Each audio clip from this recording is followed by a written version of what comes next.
Ever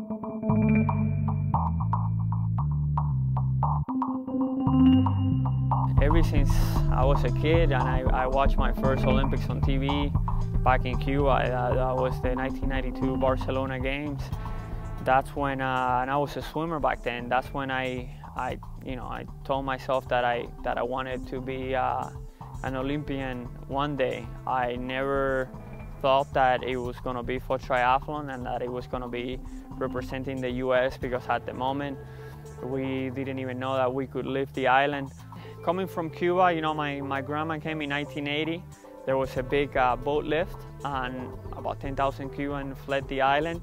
Over the years, she became a US citizen, and back in 95, she put the visas for my mother. The whole process took us 2 years.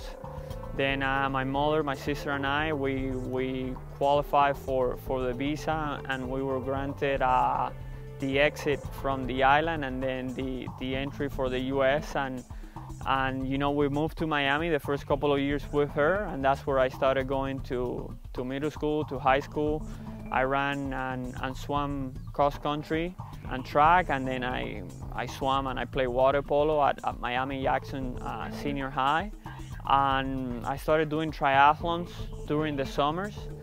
When I first started was with these Phantoms, with this group, and it was pretty much just to stay in shape for the next swimming or running season. But then I realized that I was a better triathlete than a runner or a swimmer itself, and that's where this passion for the sport and the love of the sport started growing. As I started getting better, I started traveling in a little more, and now I get to go to the biggest triathlon in the world. The best part about coming to the US was that here you set your own limits. If you work hard, you can do it. Back in Cuba, you have the government to do that for you. Sometimes they just set a line, and regardless of what you want to do, you always be under that line.